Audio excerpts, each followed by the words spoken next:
Akin na. Let love guide your life. Bakit maraming tao ang na-out of way pagdating sa kanilang love life? Bakit maraming tao gumastos ng milyon-milyon sa kanilang mga kasal? Gumastos ng napakamahal. Pero at the end of the day, naghihiwalay. Bakit ang daming couples, ang tagal na nila? No, meron pa nga yung mga couples na elementary pa lang, naging magkaibigan, naging mag-best friend, hanggang sa naging magkasintahan sila, tapos tumagal ng maraming taon. The end of the day, hindi naman din pala sila yung nagkatuluyan. Bakit? Kasi madalas ang tao hindi naiintindihan the true meaning of love. Nakabase sila sa kung ano ang uso. Kung ang uso, palitan ng jowa, after 3 months, palitan. Kung ang uso, paramihan, magpaparamihan. Kaya ang daming pamilya na wasak, ang daming mga anak na nagdurusa because doon sa maling paniniwala o doon sa maling pagkaintindi o hindi nauunawaan ng mabuti yung word na love. Kung bakit sila pumasok doon sa word na love.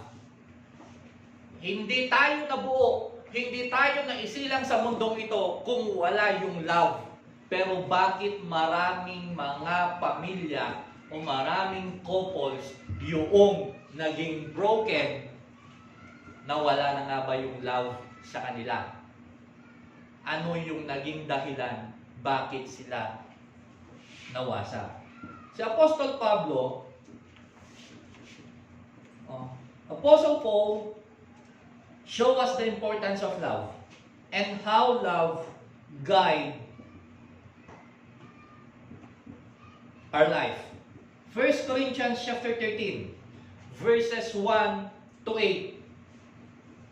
Sabi niya dito, if I speak in the tongues of men and of angels, but I do not have love, I am noisy gong or a clanging cymbal. Sa Tagalog, makapagsalita man ako sa mga wika ng mga tao at ng mga anghel kung wala naman akong pag-ibig. Para lamang akong kampanang umaalingaw-ngaw o pompyang na kumakalambang. Kahit gaano ka man daw magsalita, o magaling, o kagaling magsalita, o magaling magkumbinsi ng tao, o magaling kang mag-sales talk, kung wala ka namang pag-ibig doon sa mga sinasabi mo, parang yung sinabi mo daw ay isang kalimbang ng pompyang na parang isang ingay lang na walang kabuluhan. Diba? Nawawala na pagka pang! Wala na. Lilipas. Kung wala daw pag-ibig. Or, verse 2, and if I have prophecy and know all mysteries and all knowledge, and if I have faith so that I can remove mountains, but do not have love, I am nothing. Tagalog po, kung ako man ay may kakayang magpahayag ng salita ng Diyos at umunawa sa lahat ng hiwaga, kung mayroon man ako ng lahat ng kaalaman at ng malaking pananampalataya na anupat nakakapagpalipat ako ng bundok, kung wala naman akong pag-ibig, wala akong kabuluhan. Ang galing mong magmensahe, ang galing mong mag-share ng Word of God, ang galing mong magsalita sa harap ng maraming tao. At ang laki ng pananampalataya mo. Pero kung wala ka namang pag-ibig doon sa ginagawa mo, ang sabi diyan, I am nothing. Wala akong kabuluhan. Kahit gaano ka kagaling magsalita, kung walang pag-ibig o wala kang pag-ibig doon sa sinasabihan mo, then you are nothing. Verse 3, if I give away everything I own, and if I give over my body in order to boast, but do not have love, I receive no benefit. At kung ipamigay ko man ang lahat ng aking mga ari-arian, at ialay ang aking katawan upang sunugin, ngunit wala naman akong pag-ibig, wala rin akong mapapala. Bigay ka man ng bigay, kung walang pag-ibig. Ang sabi nun, parang wala ka rin makukuha na benepisyo.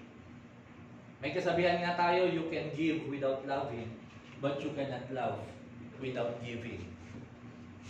Pwede kang magbigay, kaya magbibigay ka dahil sobra nga sa'yo eh. Sobra lang sa'yo. Pwede mong ibigay. Kung minsan, kaya mo binibigay dahil hindi mo na pinapakinabangan o parang wala nang pakinabang sa'yo, or kaya mo ibinibigay dahil hindi na siya importante sa'yo. Pero kapag nagmahal ka, hindi ka pwedeng hindi magbigay ka, gaya ng ating Panginoon. Dahil sa mahal niya tayo, ibinigay niya ang kanyang kaisa-isang bugtong na anak para sa kaligtasan ng lahat ng tao. Kung wala daw tayong pagmamahal, makikita natin dito how love guide our life. Makikita natin dito how love is important sa buhay ng tao. Na tayo ay nabuhay sa mundong ito, tayo ay napunta sa mundong ito because of love. Meron tayong tinatawag na kinds of love. Meron yung storge, meron yung eros, meron yung philia, at meron yung agape kind of love. The agape kind of love is this is yung love na unselfish love. This is a God kind of love. You can offer your life para sa ibang tao. Meron din naman yung pagmamahal para sa pamilya. Meron din naman yung pagmamahal para sa kaibigan. Mahal mo siya dahil siya ay kaibigan mo. Iba yung attention mo sa kanya dahil siya ay kaibigan mo. Lalo na sa pamilya, meron din yan. But yung agape, it is God kind of love. Unselfish love. Okay. This is yung verse 4, this is the verse, o ito yung mga verse na lilid sa atin how to have o how love guide our life. First, ang sabi niya yan, love is patient. Sa Tagalog, ang pag-ibig ay matiyaga. Tignan ninyo ha. Ang pag-ibig sa ibang translation, sabi niya, ang pag-ibig ay hindi nagmamadali. O ang pag-ibig ay hindi minamadali.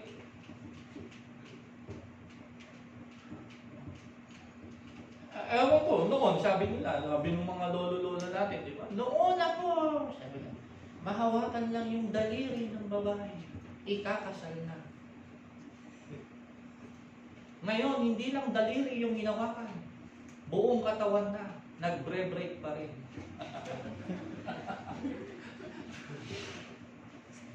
Noon, ang sabi ng bata, nanay, gusto ko nang magpakasal, gusto ko nang magbuntis, sabi. Sabi ng nanay, anak, magpakasal ka muna bago ka magbuntis. Ngayon, sabi ng nay, gusto ko nang magpakasal. Bakit? Buntis ka na ba?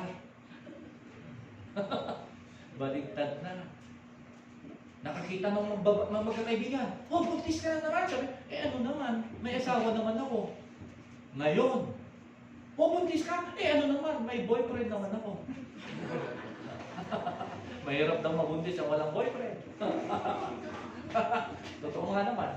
Pag hindi kasi boyfriend, hindi mabubuntis. Diba?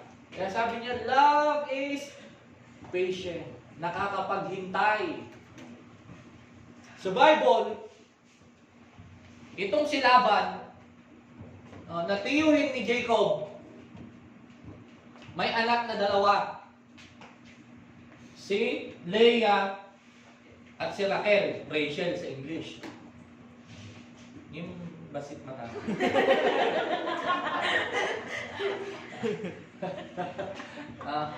Ngayon, itong si Jacob, nabighani kay Raquel.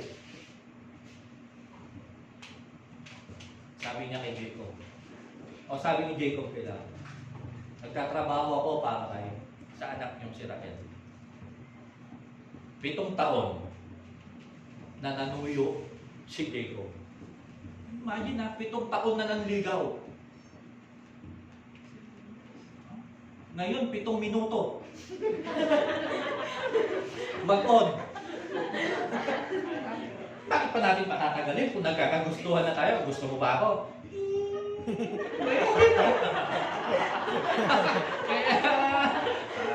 Ewan. Ewan. Pero pag yung kilig na kilig na, habang nanda tayo, nakangiti yung ngiti niya, dito. Tatanungin nung nanay, may nakaisip ka? Awan? Dalang buy-buyay, yung comedy, sabi na, naglingkod siya.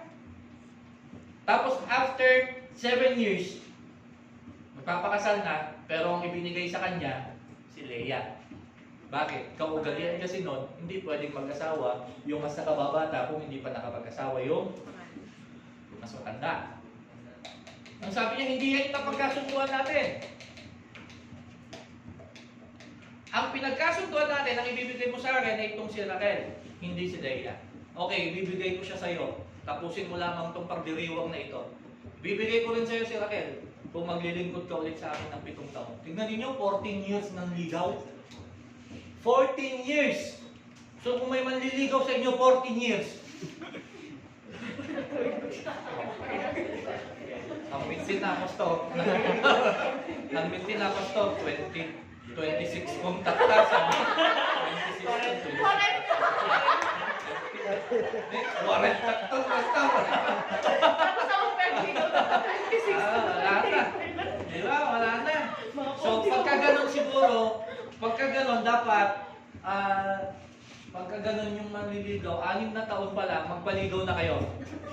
Pagsikin ng 20. Pwede na. Parang ganun, no? So sabi niya, it means dito, nakakapaghintay. Hindi nag-aapura.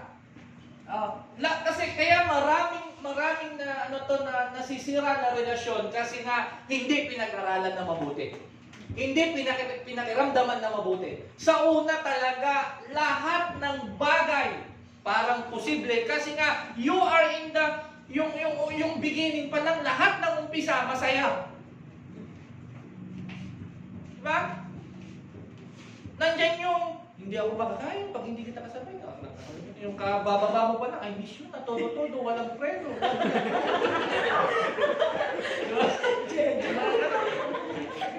Tapos hindi ako makatulog. Hindi ako makatulog. Good night. Sabi nga, nag-good night na. Okay, good night din. See you in my dreams. Sweet dreams. See you. Nagpaalaman na. Maya-maya. Hindi ako makatulog. Ikaw yung tumatakbo sa isip ko.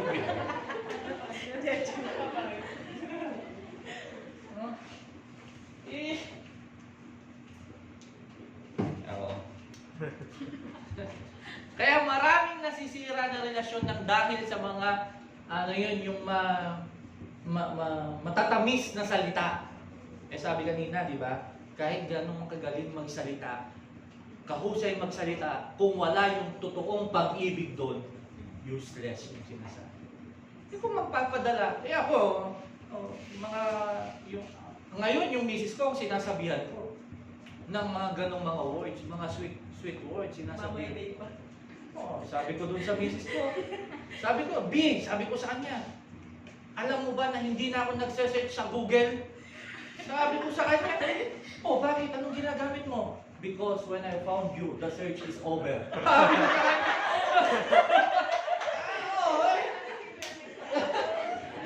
sinabi ko, day. Sabi niya sa akin, ano bang nakain mo? Namimiss mo ba ako? Sabi niya, hindi kita namimiss. Sabi ko, kasi ang namimiss lang yung nawawala. Hindi ka naman nawawala sa puso.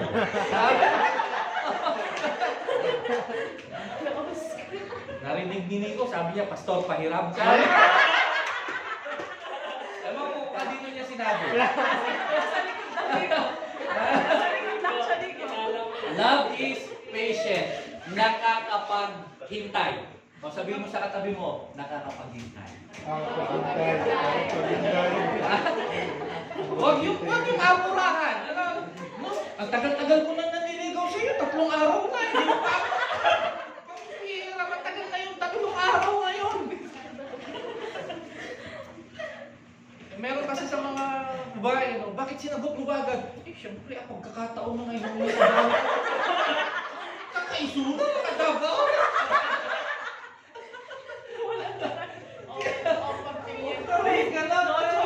Kakaisura lang ang Rudy Ilan. Huwag kakataon ko na to. Sabi niya, hindi ganon. Nakakapaghintay. And then, ang sabi niya, pangalawa, love is kind. Sa Tagalog ng kind, sabi niya, magandang loob. Ibig sabihin, maganda ang intention. Ang tunay na nagmamahal may magandang intention. Ang tunay na nagsasabing mahal niya ang isang tao, maganda ang intention. Kapag kasi sinabi natin mahal natin ang Lord, maganda ang intention natin. Hindi yung Lord, mahal kita kasi alam ko, pagyayamanin mo ko. Mahal kita dahil alam ko, hindi mo ako papabayaan. Oo, totoo, hindi tayo papabayaan ng Lord. Oo, hindi tayo paghihirapin ng Lord. Oo, ibibigay ng Lord ang kailangan natin. But the question is, what is our first motive? Bakit sinasabi natin mahal natin? Parang sa tao din yan. Ano ang motibo mo? Bakit mo sinasabing mahal mo kita? Ba? Mahal mo siya dahil siya yung in ngayon? Mahal mo ba siya dahil siya yung pinakamaganda sa komunidad ninyo? O mahal mo siya dahil mahal mo siya? Mahal mo ba siya dahil kailangan mo siya? O kailangan mo lang siya dahil mahal mo siya?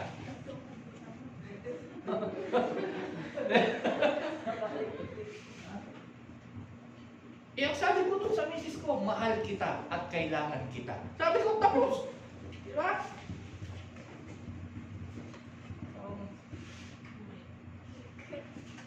Umuulan na tong bag, kumukulog na tong mic ko. Love is kind.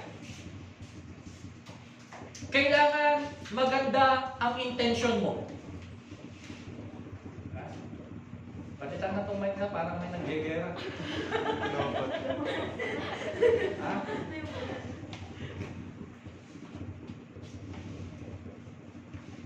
Bakit hindi naman yan? May nakaw. Sa tukla. Yung isa.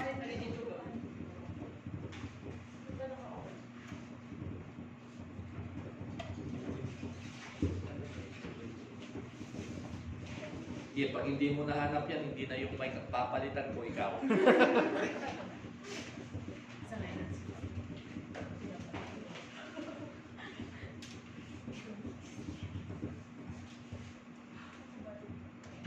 Baka may mga daga dito na naggegera.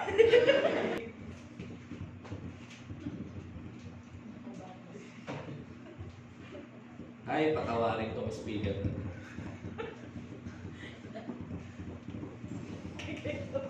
Kali tayo.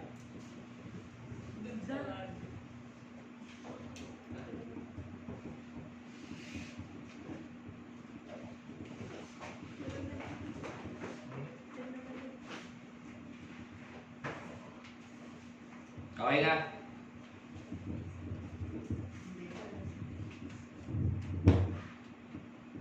Hello.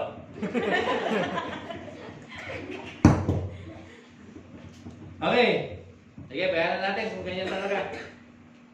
Love is kind. Ang pag-ibig ay magandang loob.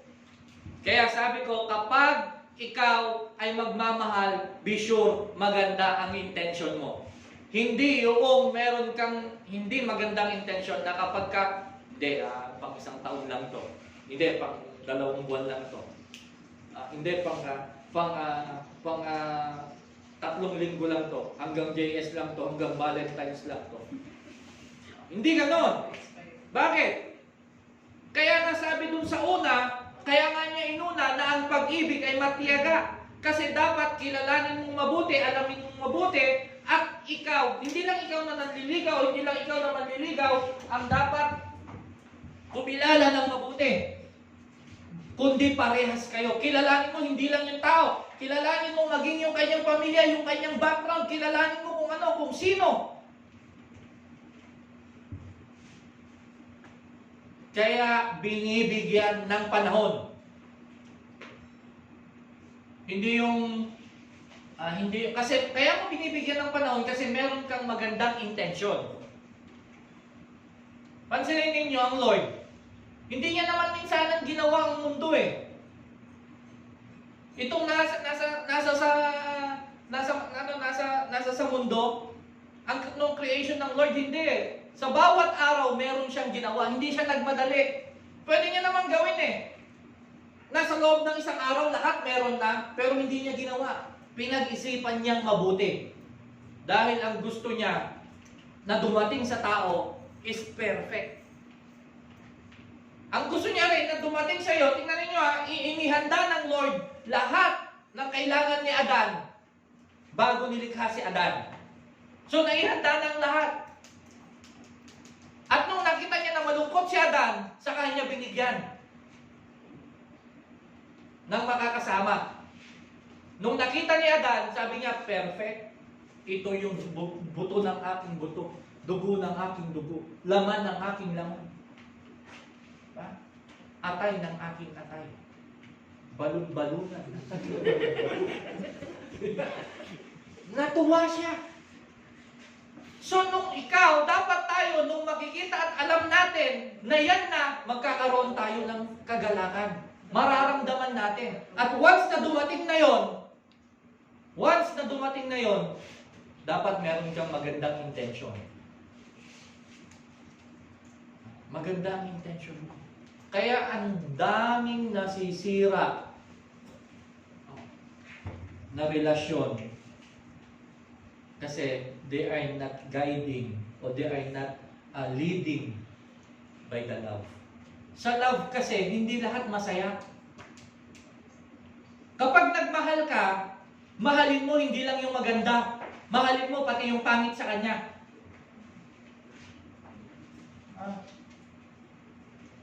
Sabihin mo, ganito ako. Halimbawa, pag nanligaw ka, okay, ganito ako Ako ito. Ito yung ugali ko. Nanununtok ako, kamo pagkagutom ako. Sabihin mo, pag kayo lalaki, nung mabarti ka, nagbirbiro ka, yung matatapak, pinapalabas ko.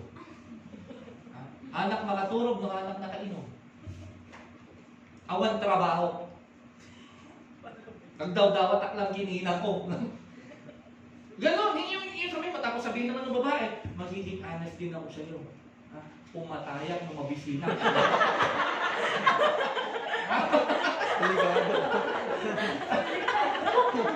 Delikado. Maging open ka, Tapos pagka masakit ang ulo ko, pag masakit ang ulo ko, awan tinatagarin. Para alam niya lahat. Alam niya lahat, detail. Sabihin mo, detail. Para kung talagang, okay, match pala tayo. Match pala tayo. Dumano ka, nung mabanti ka, pumatay kami kung mabisin ka. O di, duwatan tumagin ang agapan. Di ba? Awang problema. Hindi yung, ikaw, pag nagkita kayo, ikaw, ang sweet yung mangin mo, maasikasuin ka, maasikaso ka, luto dito, luto doon, pag may pagbibisit, ikaw naman na lalaki, pag talagang madili ka, may dala-dala kang bulak na, kung ano, bait-bait, ay nanay mo, lupo, tapos mga asawa mo, aragtawa na yung iniinak mo. Sabi, naman pag-asawa na, aragtawa niya, tatawa niya man, ayaw tumawag ng kwarta. Apay, ako kayo na dito, pawid mo. Tapos ikaw naman, dati-dati, ang dumating na asawa mo, galing, yung asawa mo na dumating na, galing trabaho, ang pa'y nakaluto, anong ginagawa mo? Naglilinis ng kuko, hindi tatanggal ng ingkro. Anya ngay si Data Darleng, tag, luto ka, makamukag luto, moment ang luto, lakay ka. Di ba? Ang magluto ni ane ko, luto ide, amok ya ka, ang magluto, amok na, di lang nasikatin na sawa. Bakit? Kaya nga may kasabihan, ang babaeng hindi marunong magluto, humanap ng lalaking hindi marunong kumain. Para magkasundo sila. Pagluto ka na nga lang ng pritong itlog, sunog pa.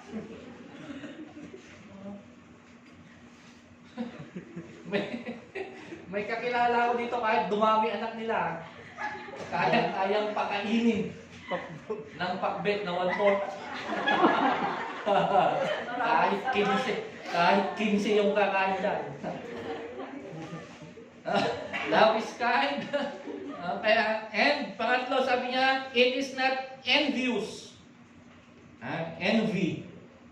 Hindi maiinggitin. Ang tunay na pag-ibig hindi naiinggit. Hindi yung kung meron yung isa gusto niya siya rin.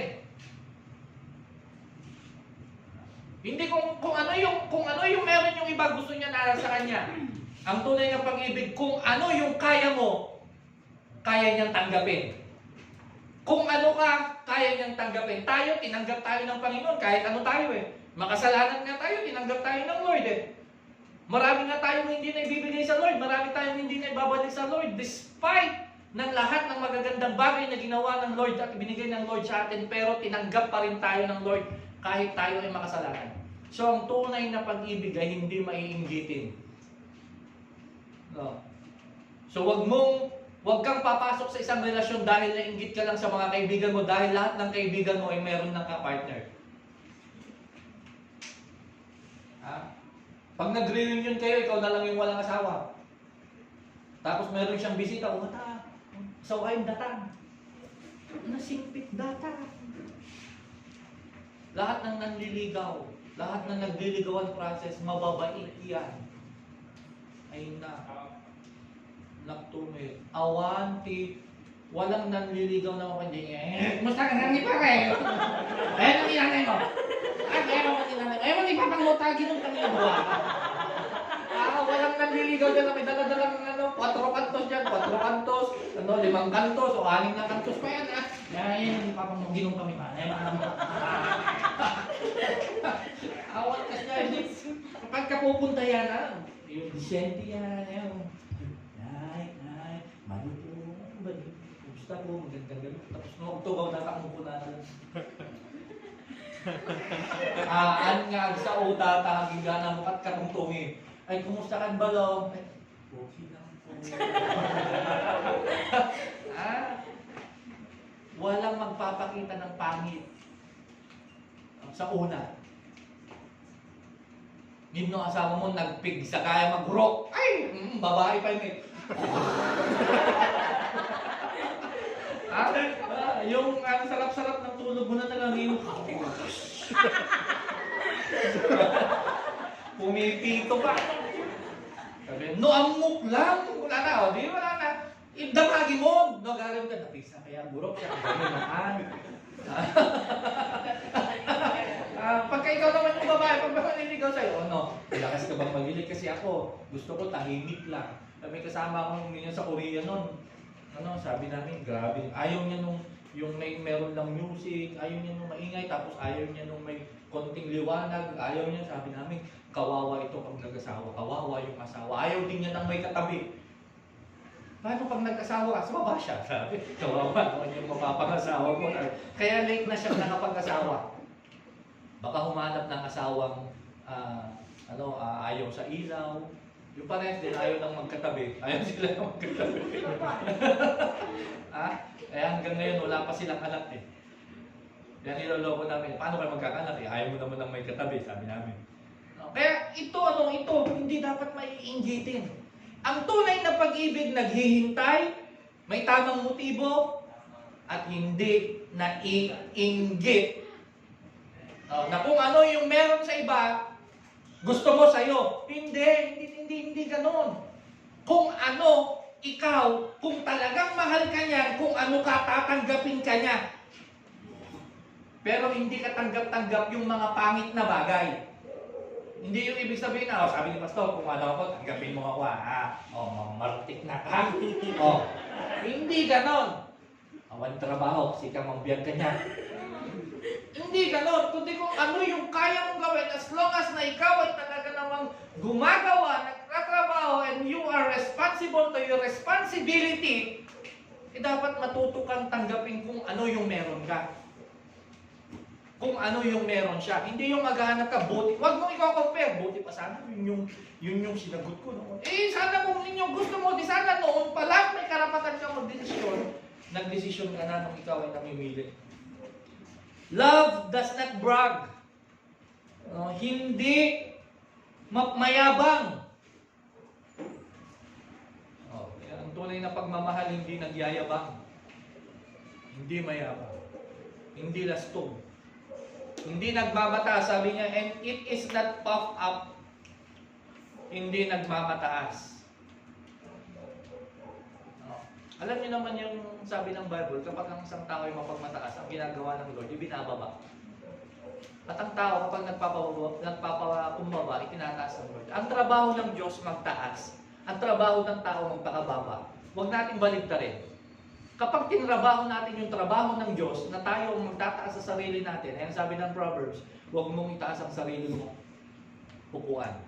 Huwag yung sariling bangko, huwag mong buhatin. Diba? Kung tinrabaho natin yung trabaho ng Diyos, ang tatrabahuin ng Diyos yung trabaho natin. Kung ang tinrabaho natin ay yung taas yung sarili natin o magmataas ang itatrabahuin ng Lord, yung trabaho natin, ibaba tayo. Kaya binabagsak tayo ng Lord. Tandaan natin, masakit maibagsak. Lalo na kung mataas ang lipad. May kasabihan nga, di ba? Mag-ingat sa paglipad ng matayon. Dahil masakit ang pagbagsak dito.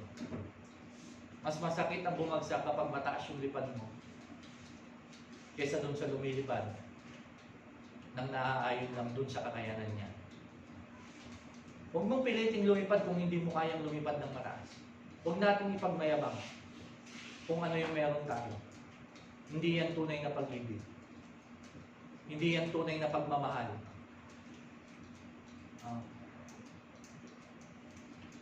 Meron yung mga ngayon.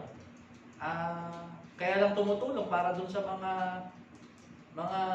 photo ops. Diba?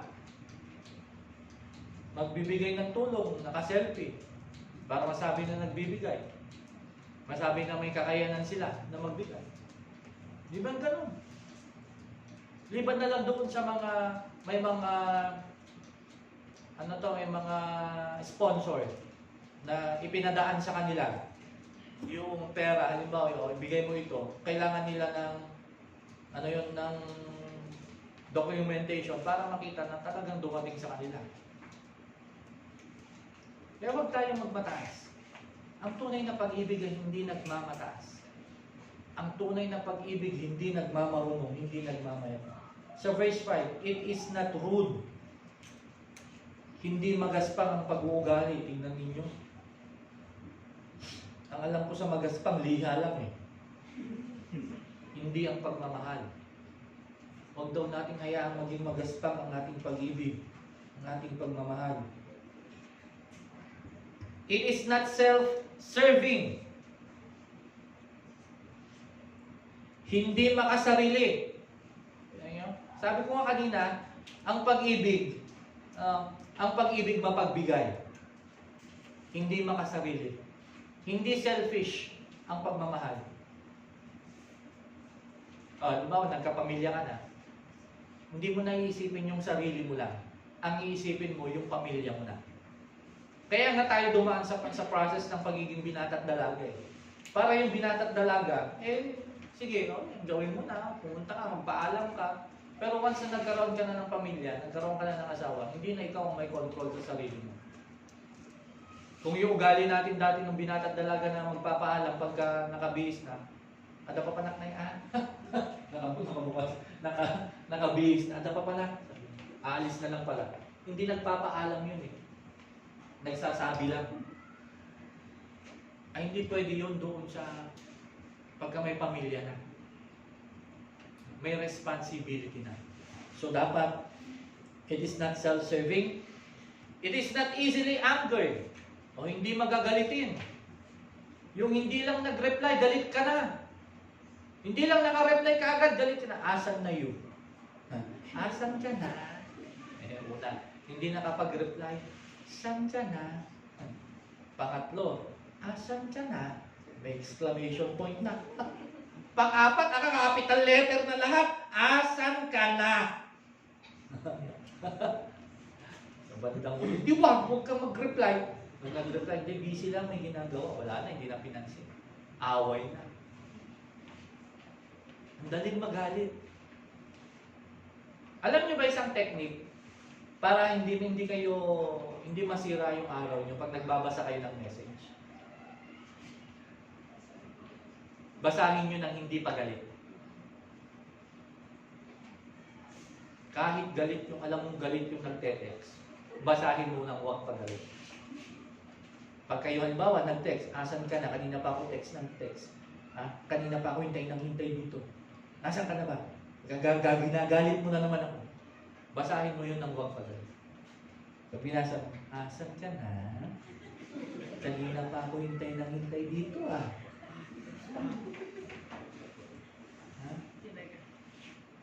Ginagalit mo ako.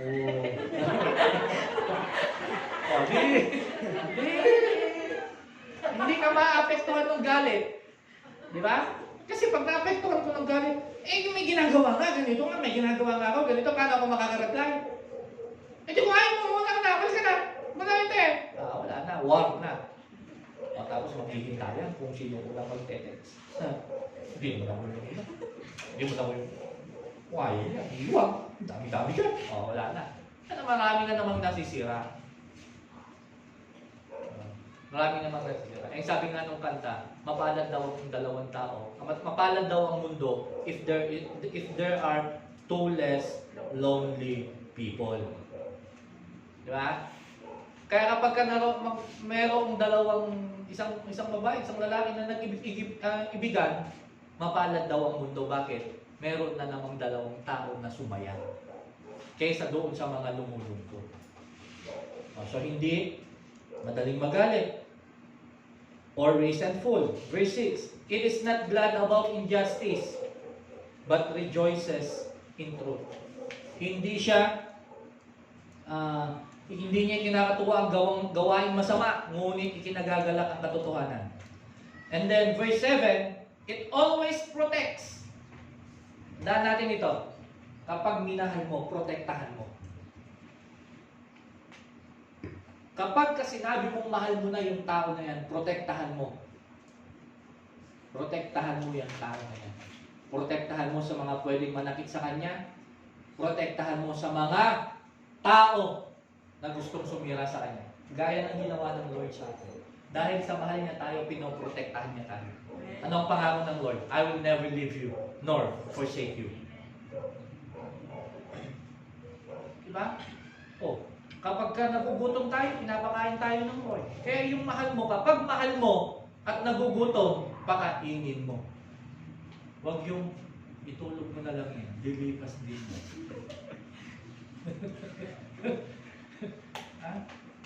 Nagugutom ako. Nagpakutom ka tayo. Mabisi na araw. Bagang idikan niya, may balasa nga pumataya ko to. Mabisi na. Kaya, kailangan natin ito, protect. Yung protection. Alam niyo, kaya nga ang babae ay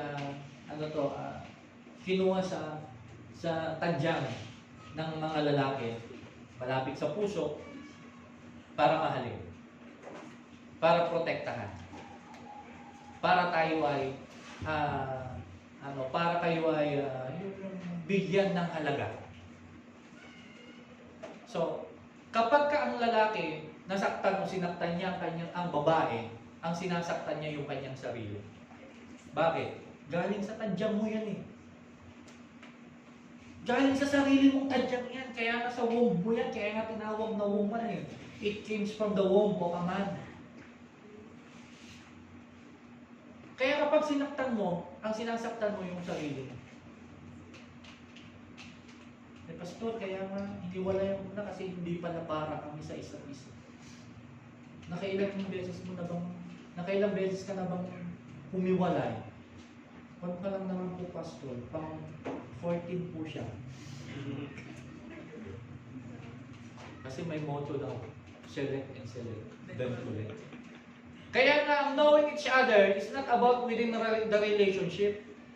Knowing each other doon sa ligawan process. After nung ligawan, tignan nyo si Jacob.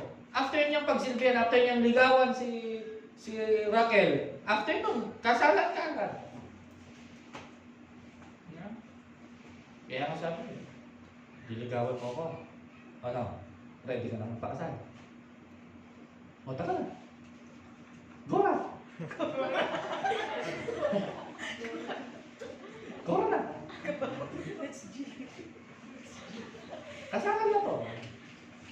Wala kang imbita, ano? Ilang taon mo na ba? Oh, pagka legal age, tara! Kasal na! Pirma lang yan! Oh. Nay!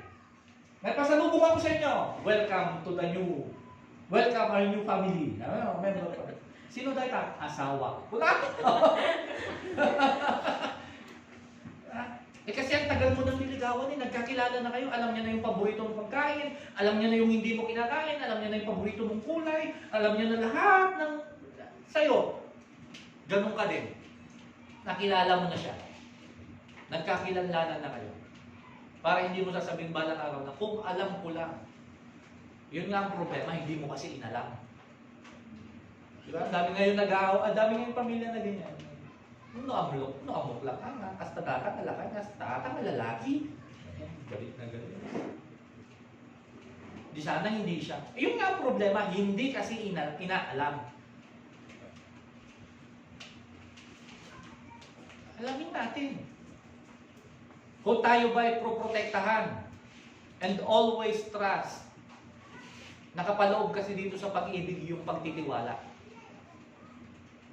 Sabi nila, yung kaya daw nagseselos dahil wala daw tiwala. Sabi naman ng iba, pag nagseselos daw, patunay lang na mahal ka niya. Pero ang pagsiselos talaga, ibig sabihin, ayaw niya nang meron siyang kahati. Diba? Kasi ang Lord nagselos eh. Ang sabi ng Lord, I am a jealous God.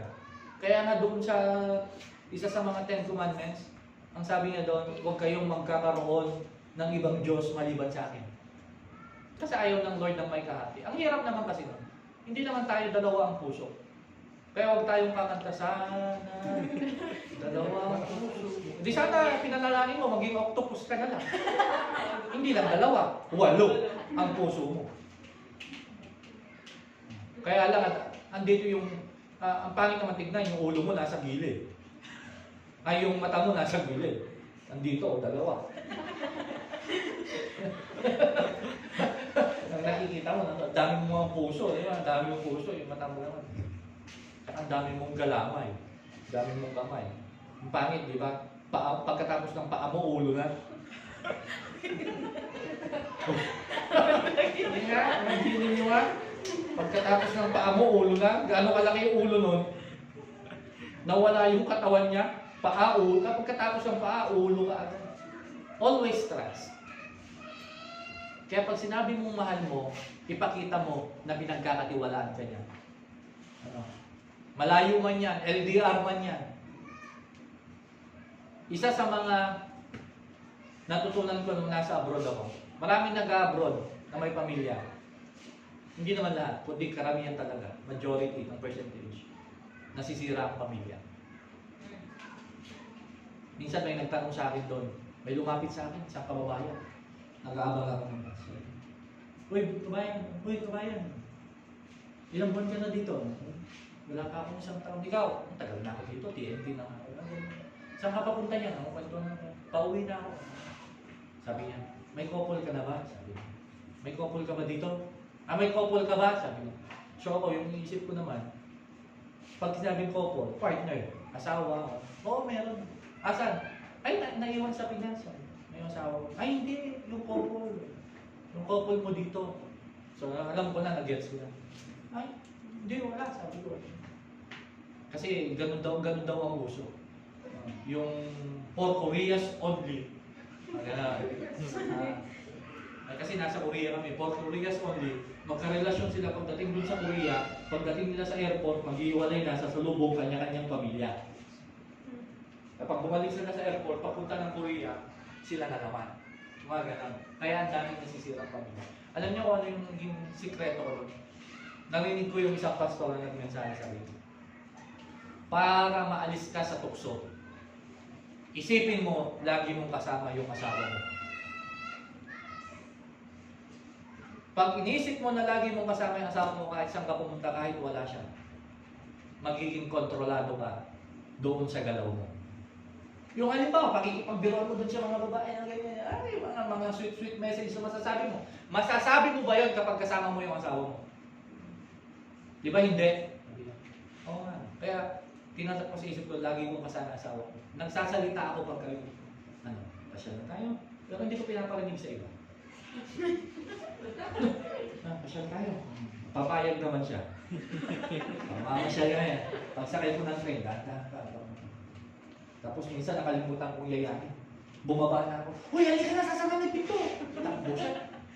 Takbo siya. Ito mo, makita na naiwan. Iniisip ko na lagi ko siyang kasama. Ang daming temptation. Totoo. Pero yung tiwala, kapag yung tiwala ang nawala, ang hirap ng ibalik. Di ba sabi nga nila, ang pagtitiwala daw, parang salamin. Kapag nabasa, buuin mo man, nandun pa rin yung laman. Hindi mo na makikita ng buo yung nandun sa salamin. Always hopes, may pag-asa. Hindi dapat nawawalan ng pag-asa.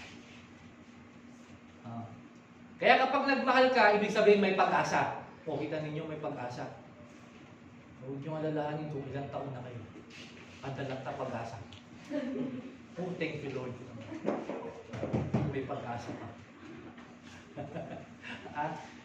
Always hopes, always perseveres. At mapagtiis. Titiis. At ito yung napakaganda. Yung verse 8. Love never ends. Hindi natatapos ang pag-ibig. Ang pag-ibig walang kontrata. Di ba noon, may mga pinapasa, gustong gawing batas ng marriage license hanggang 10 years. Ginawang may kontrata yung marriage contract. Pagkatapos na, ayaw na, nasabihin nung tatanungin mo ba, gusto mo ba bang i-renew? Ay, hindi, ayaw ko na eh. Ano magiging legal na? Gumagawa ng batas ng mga congressman. Bakit? Kasi sila, kasal, hiwalay. Kasal, hiwalay. Para gusto nilang maligat. Hindi ganyan yung ginawa ng Lord. Ang sabi ng Lord, ang sino mang pinag-isa ng Diyos, huwag paghihiwalayin ng tao. Pero bakit ang dami? Bakit sa sarili natin and even ourselves, nakakaranas tayo na parang yung love, hindi natin makuha. Bakit hindi natin maranasan yung true love ng Lord na sinasabi sa atin? Minsan tatanungin natin kung talagang ang Lord ang pag-ibig, ang Diyos ay pag-ibig. Tayo ay nilikha ng Lord dahil sa kanyang pag-ibig. Ang nagmamahal ay mapagbigay. Pero bakit minsan o madalas sa aking buhay, hindi ko nararamdaman yung pag-ibig ng Lord sa akin? Bakit ganito yung aking buhay? Bakit naging ganito yung aking pamilya? Bakit naging ganito yung aking kinaharap? Bakit? Ang dami nating bakit. Kung tatanungin kayo, bakit kayo dumaan sa ganun? Kaya ako pinasagutan sa inyo ito. Ang sabi dito,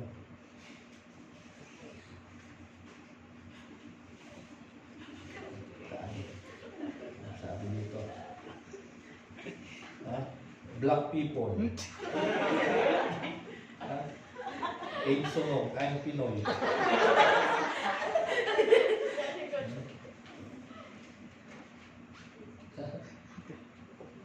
Ako si sexy, sabi niya. Lloyd, bahala ka naman. Future nurse.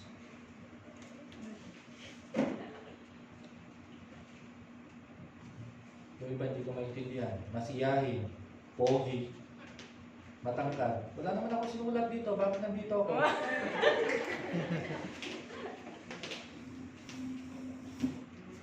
Sino si Cayetano?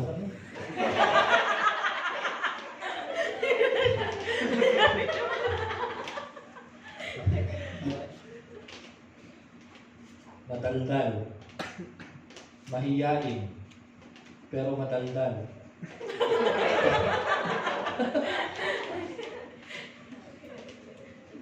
Ambivert. Gusto lagi sa comfort zone. Mahiyain na mahilig sa gwapo. Mahiyain, mahilig sa gilid. Umupo. Sino ako? Sino ako sa mundo? Isa akong taong makasalanan. Pero dahil sa pagmamahal ng aking Diyos, ako'y binago.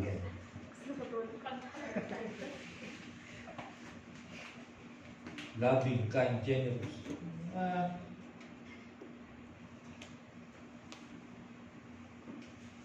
Ano pa? God-centered. Matampuhin. Pasaway. Smart girl.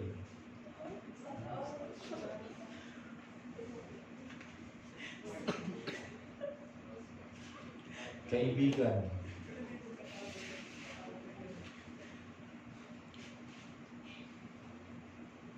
I'm a person who help you to overcome your problems in life. Survivor. The problema kwarta eh.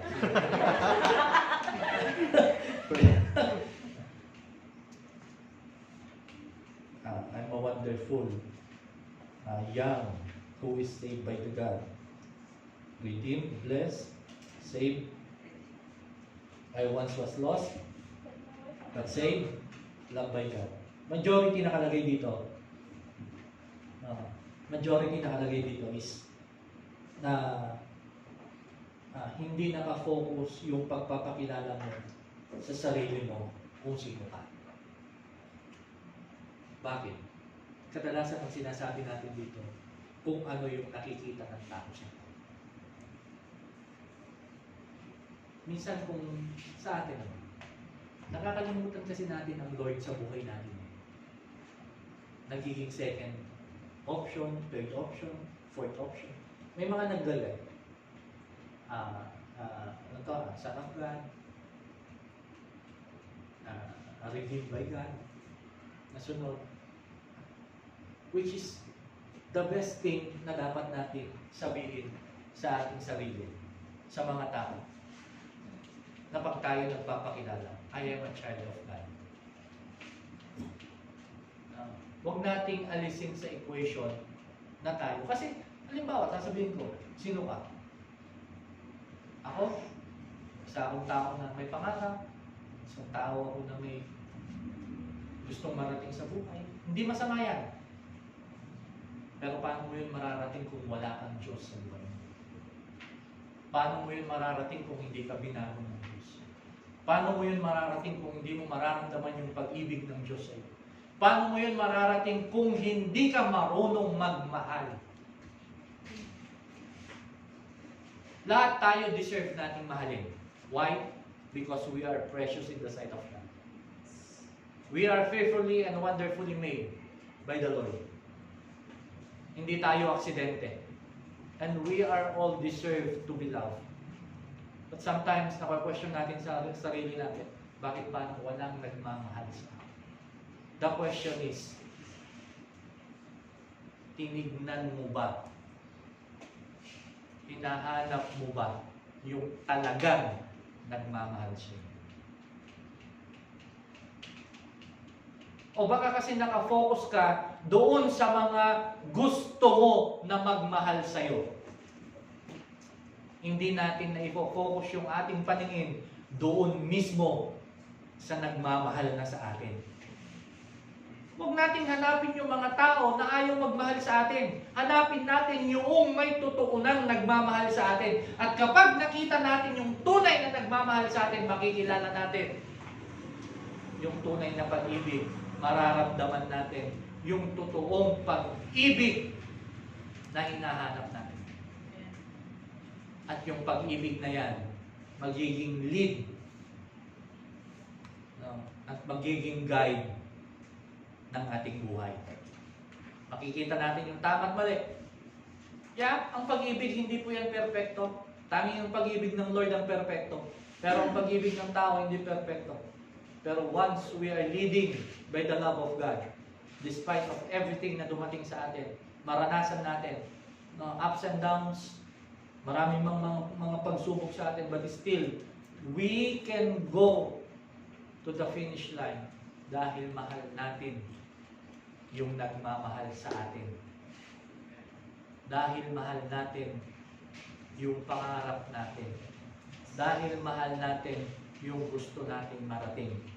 Kung hindi natin mamahalin yan, sabi nung unang binasa natin, para tayong isang symbols na marami kang gusto na makuha at marating. Pero lahat yan ay parang batingaw ng pompyang na umaalingaw-ngaw lang. Nawawalan ng sense. Kaya sa buhay natin, napakahalaga po na we need to stand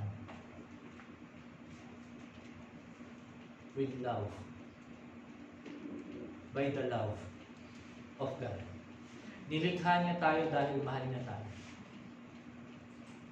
I'm sure lahat po tayo gusto natin mahalin tayo. At ang good news niyan, nilikha po tayo o nalikha po tayo dahil may nagmamahal na ito sa atin. Kung hindi ka kayang mahalin ng mundong ito, mahal tayo nung gumawa ng mundong ito. Kaya tayo ay naririto because of the love of God. Sabihin mo sa katabi mo, mahal ka ng Diyos. Amen. Kaya tayong lahat, ulitin ko lang, ang pag-ibig, ang pagmamahal, ang totoong pagmamahal, deserve ng bawat isa. Ibinigay ng Lord sa atin yan. Kaya kung nakukulangan ka sa pag-ibig ng mundong ito, bumalik ka sa Lord. Dahil ang pag-ibig ng Lord, sapat-sapat sa atin. Sapat-sapat ang pag-ibig ng Diyos sa bawat isa sa atin. So, maligayang araw ng pag-ibig, naway ang pag-ibig hindi manatili sa araw na ito. Kundi sa bawat araw ay nandun ang pag-ibig. At hayaan natin na ang totoong pag-ibig ang ating maging guide sa ating pamumuhay. God bless sa bawat isa. Palakpakan natin ang Lord. Tayong lahat ay tumayo. Tayo manalangin.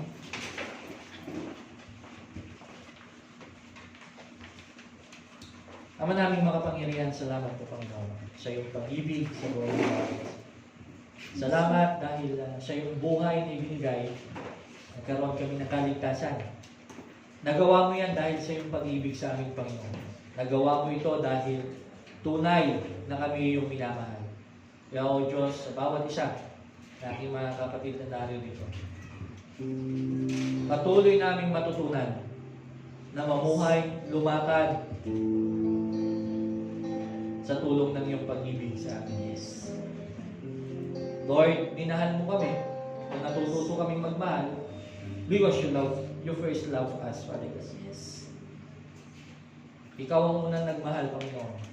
Kaya ang bawat tao ay natutong magmahal. So Lord, let the love ang maghari sa buhay ng bawat isa.